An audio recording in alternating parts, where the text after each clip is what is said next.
Primitive species, Sol 3, designation humans, shall be classified as Category 7, useful labor resource. From my observation podium, I watched the Galactic Assembly erupt in celebratory clicks, whistles, and resonant applause. 73 distinct civilizations, the most advanced in the known galaxy, united in agreement. That alone was rarer than finding a neutron star with a stable climate. I am Zoltan Crix, senior xenoanthropologist for the Assembly's Department of Cultural Integration. For 20 solar cycles, I have studied humans from cloaked orbital stations, and now, in this grand chamber, I was the only one who looked horrified. "High Counselor," I called, my voice barely rising above the chorus of celebration. The amplification field caught my words. "High Counselor Vextra, I request permission to address the Assembly." Vextra's eye stalk swiveled toward me, pupils narrowing with irritation. "The Assembly has already voted, Observer Crix. The matter is settled. My latest reports were reviewed and dismissed," she cut in. "Your curious affection for this primitive species has been noted and is becoming tiresome." Laughter rippled through the chamber. My exoskeleton flushed a muted red. "With respect, Counselor," I pressed, "classifying humans as mere labor could prove catastrophically unwise. They possess traits our protocols have never properly accounted for." She waved a dismissive appendage. "You refer to their primitive nuclear devices? Their slow, chemical-based spacecraft? Their petty territorial squabbles over arbitrary planetary lines?" More laughter. Admiral Korarak of the Terran fleet rose to his full 3 meters, mandibles clicking. "I have personally reviewed their military. Their most advanced weapons barely surpass chemical age standards. A single Sarin-class battlecruiser could dismantle their orbital defenses in under 6 minutes. Exactly why they are perfect for Category 7, added Trade Minister Borks, his gelatinous body quivering in delight. Strong enough for manual labor, intelligent enough for simple instructions, and utterly incapable of meaningful resistance. The economic projections are magnificent. Protocol be damned. I stepped down from my podium, prompting shocked murmurs. "You are making a terrible mistake," I said, my voice level despite my racing pulse. "Humans are not like other primitives. They are different." Vextra tilted her gaze. "Different how?" she asked, her tone dripping with mock interest. "They adapt in ways I have never recorded. They flourish under pressure. They survive against impossible odds. And when threatened, they respond with a creativity and violence that defies prediction." Scientist Supreme Yalvi, a being of sentient gas suspended in an environment suit, drifted forward. "Observer Crix exaggerates. Our models predict a 93.7% probability of total compliance within 1 standard cycle of contact. The remaining 6.3% is isolated resistance, easily contained by standard pacification protocols." "Your models," I said sharply, "are wrong. These are the same beings who went from first powered flight to walking on their moon in less than 70 years. They have endured multiple extinction-level events and survived through sheer stubbornness." "Enough!" Vextra's voice boomed. "The Assembly has voted. Preparations for contact and resource acquisition begin immediately. Observer Crix, you are relieved of duty and will return to your homeworld for reassignment." I could only watch as the Assembly shifted to implementation details, which corporations would be granted human labor quotas, which regions of Earth would be targeted first, and how inevitable resistance would be suppressed. As I gathered my research records, Admiral Korarak approached, his massive shadow falling over me. "You seem genuinely worried," he said, voice low. "Is there something about humans missing from your official reports?" "Everything I know is in those reports," I replied. "Everything the Assembly has chosen to ignore." He studied me for a moment. "Well, we will soon see who is right. The first contact fleet launches tomorrow. 10 battlecruisers should be more than enough for a species that has yet to unite its own planet."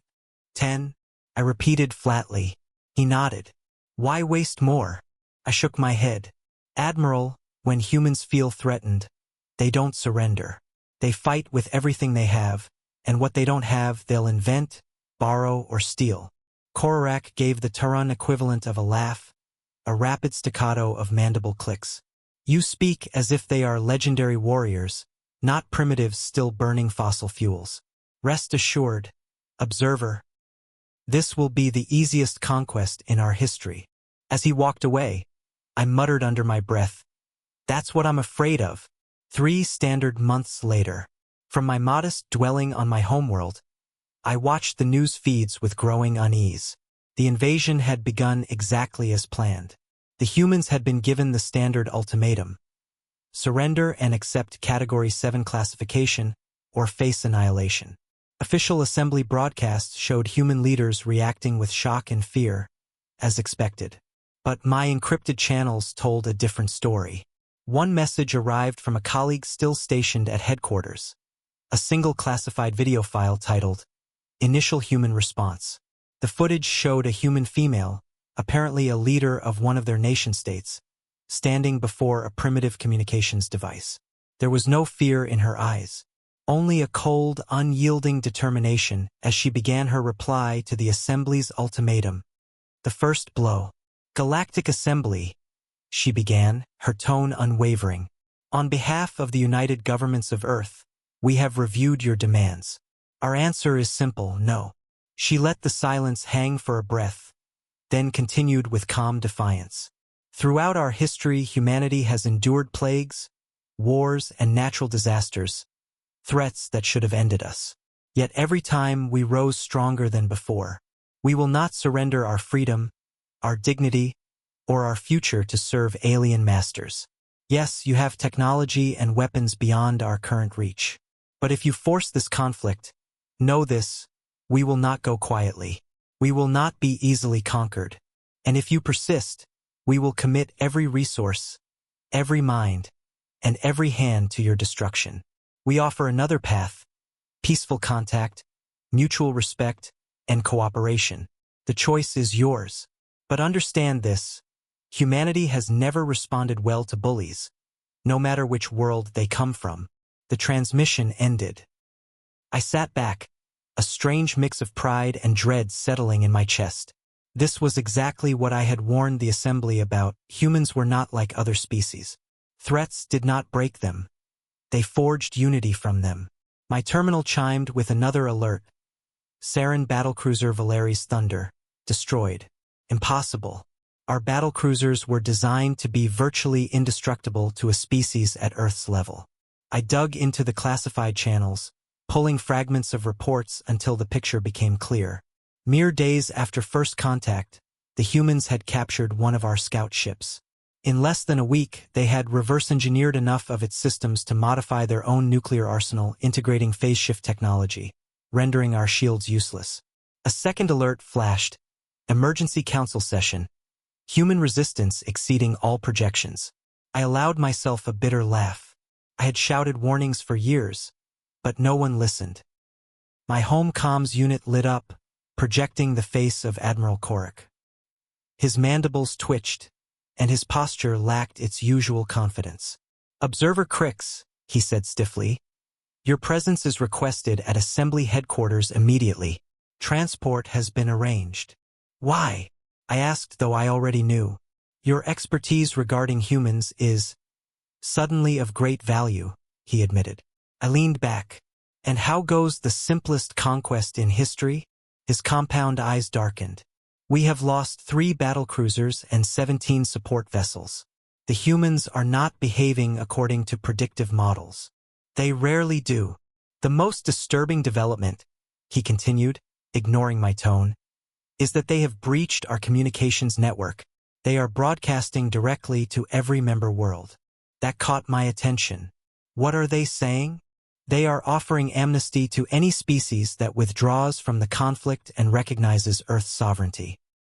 And they are sharing captured technology with worlds we deliberately kept from Assembly membership. I couldn't help but smile. So, they're not just fighting back, they're dismantling the Assembly's power structure while they're at it. Perfectly human. "This is not amusing," Korak snapped. "The Alliance is fracturing. Many member worlds are seriously considering the human offer. Let me guess, I said. The High Council wants me to explain humans well enough to defeat them. Essentially, I gathered my few personal effects. I'll come to the assembly, but not to help you subjugate Earth. I'm going to push for immediate peace talks before the humans decide that victory isn't enough. You can't possibly believe they'd threaten the entire assembly. I gave him a pitying look. In 3 months, they've reverse-engineered our technology, erased our military advantage, and begun dividing our alliance. What do you think they'll be capable of in a year? In 10. I picked up a dusty research proposal I had written 2 decades earlier. The title now felt prophetic. Humanity, the sleeping giants of Sector 8. The assembly had wanted slaves. Instead, they had awakened something far more dangerous. A species that thrived under pressure, that didn't understand surrender, and that was now very, very angry. Assembly headquarters later. Chaos had replaced diplomacy. The Grand Assembly Hall, normally a bastion of order, now echoed with shouted accusations between species that had been allies for centuries. Counselor Vexra intercepted me, her polished exoskeleton showing signs of stress molting. "Observer Crix," she said, trying and failing to sound composed. "How good of you to join us during this temporary setback." Temporary? I glanced at the main display, which showed over 20 assembly vessels destroyed or captured. That's one way to describe it. I would have gone with catastrophic collapse. We underestimated certain aspects of human adaptability, she admitted. You ignored every warning I gave for 20 years, I corrected. Before she could respond, the main communications array lit up. Every screen in the chamber displayed a human male in what was unmistakably a repurposed assembly uniform. Behind him stood a diverse group of humans wearing adapted technology from several member species. Representatives of the Galactic Assembly, the man began. "I am Admiral James Harrington of the newly formed Earth Defense Force. I speak to you from the bridge of the vessel you once called Valeri's Thunder. We have renamed it Humanity's Reply." Gasps rippled through the chamber. They hadn't just destroyed our warship, they had taken it. "In 97 days, Harrington continued, we have destroyed or captured 27 of your vessels, adapted your own technology for our use, and established alliances with 15 worlds your assembly once kept in subjugation. We now control significant portions of your networks, infrastructure, weapons platforms, and trade routes. We can continue this conflict until your assembly ceases to exist, or assembly in chaos." The chamber erupted into chaos the moment I finished speaking. "Our terms are simple," I said, my voice calm but carrying across the vast hall. "First, immediate recognition of Earth and all human colonies as a sovereign, unified entity, exempt from your classification system. Second, full reparations for lives lost and damage inflicted during your attempted invasion. Third, the dismantling of your species classification hierarchy and the liberation of all Category 7 worlds." A roar of outrage surged through the assembly. Vextra, the presiding official, raised her appendages for silence. "Your demands are absurd. You are one primitive planet against the combined might of 73 advanced civilizations." Admiral Harrington allowed himself a small, knowing smile. "Are we? Check your coalition numbers again, Counselor. And while you're at it, check your communication security.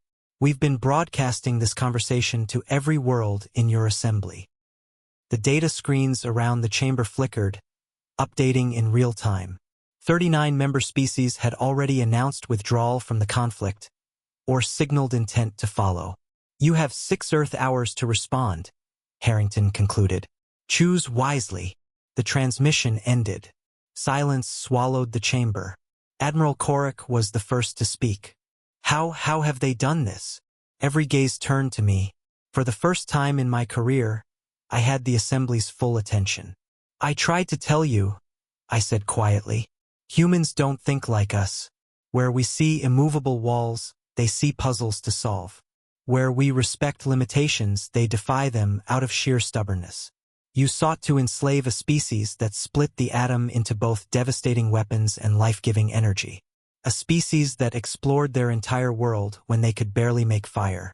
A species that looked into the void of space and decided, yes, we should go there. Vextra's eye stalks drooped. What do you recommend, Observer Crix? Accept their terms, I replied without hesitation. And be grateful they're offering terms at all. Then, prepare yourselves for a very different galaxy. As the assembly descended into frantic debate, my private communicator vibrated.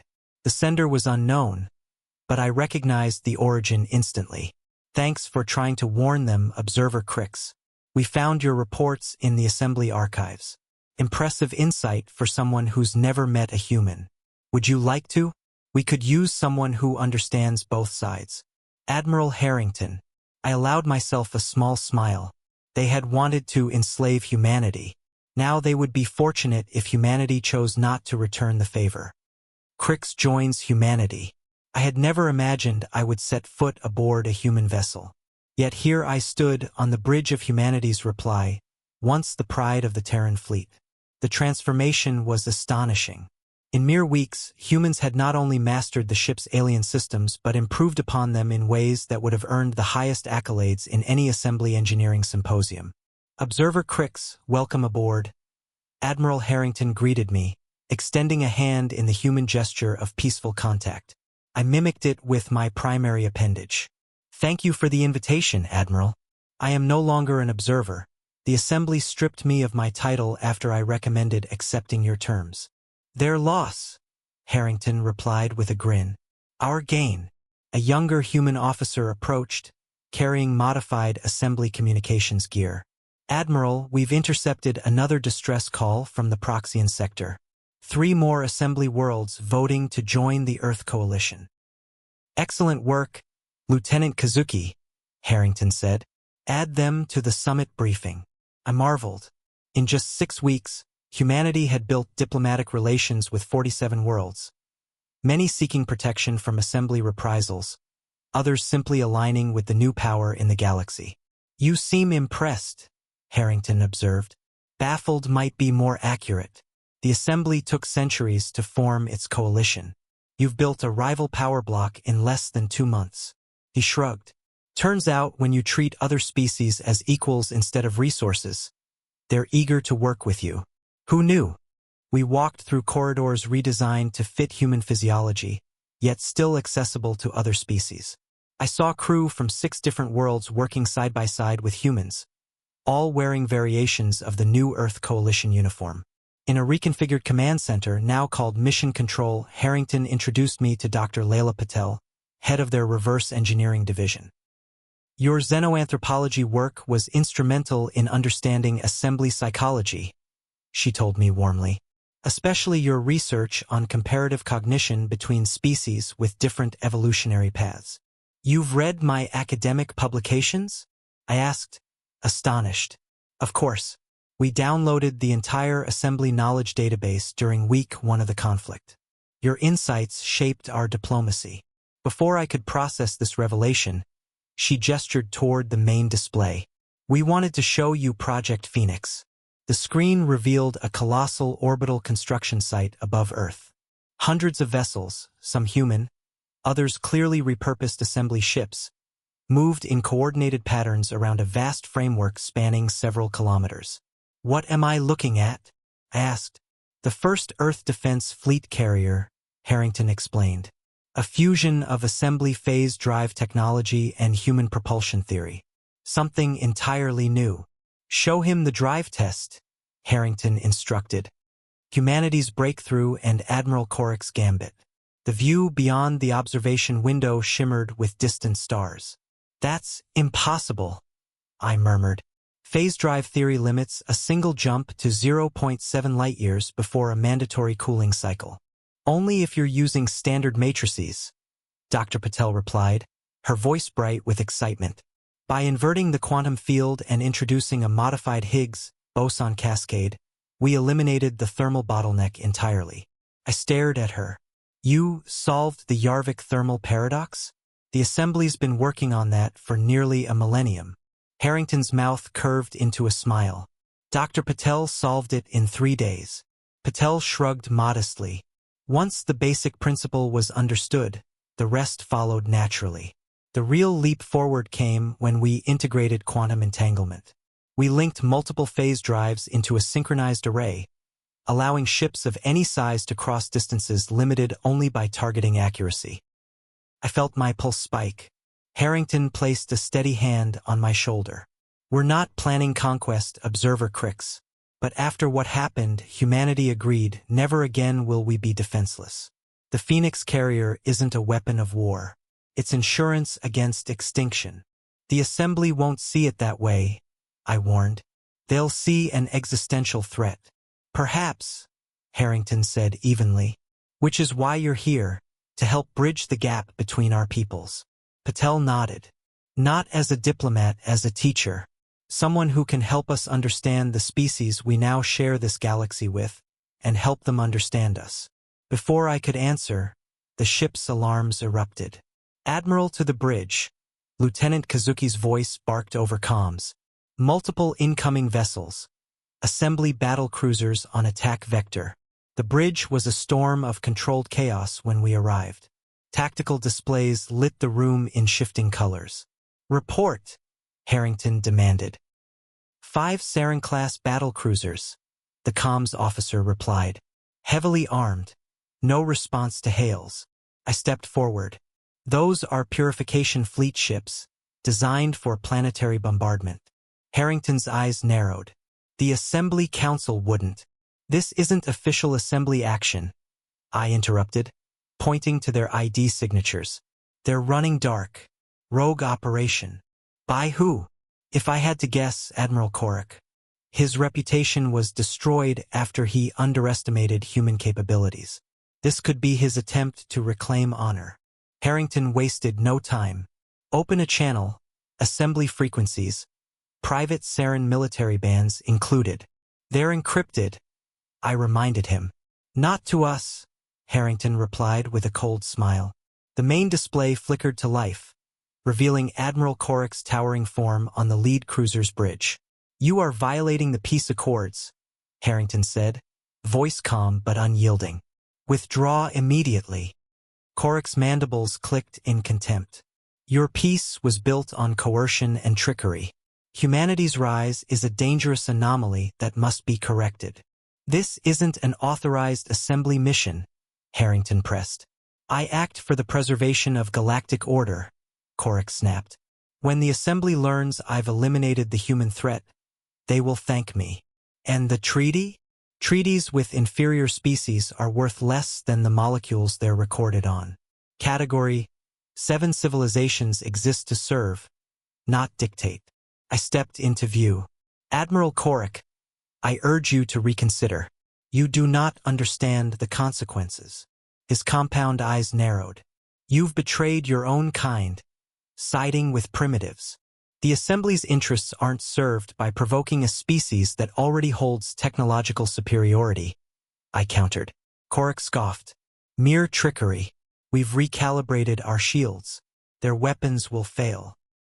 Harrington signaled his tactical officer, who transmitted a data packet. Sensor readings of our current defensive systems. Review them. Korik glanced off-screen. His eyes widened briefly before his composure returned. Fabricated readings. You won't deceive me. Advance, pattern Sigma 9. The transmission cut. Harrington met my gaze. I gave him every chance. What are you going to do? I asked. Protocol Echo 7. Minimal force. Disable, not destroy. 5 small objects launched from Earth's orbit, crossing the void in seconds. No weapons fire. No explosions. The Sarin cruisers simply stopped. Engines cold, weapons dark, drifting. What did you do? I whispered. Targeted EMP combined with localized phase space collapse, Patel explained.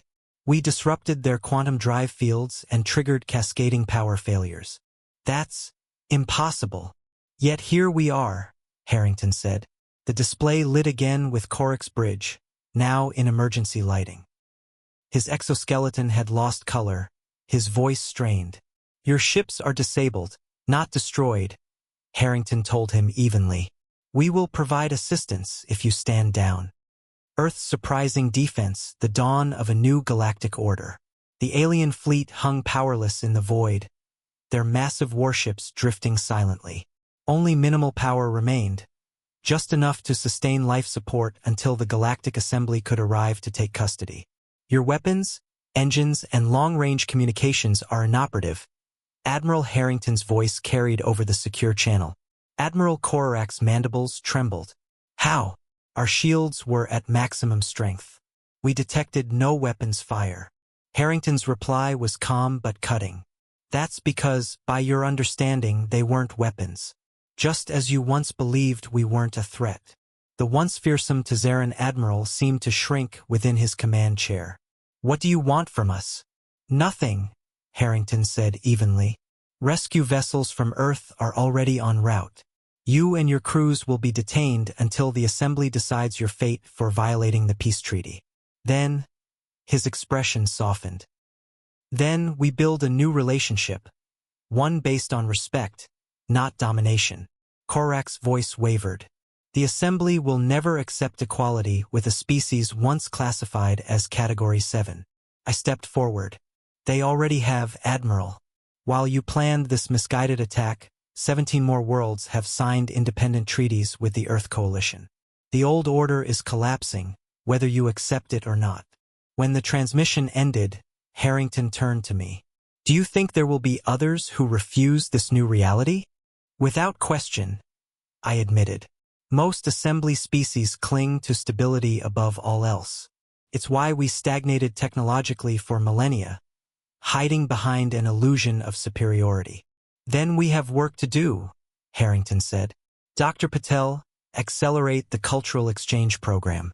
Observer Crix, prepare a full psychological briefing for our diplomats. We'll need to understand the barriers each species will put up. I hesitated before asking, Admiral, you could have destroyed them easily, perhaps even the entire assembly fleet. Why show such restraint? His answer came after a thoughtful pause.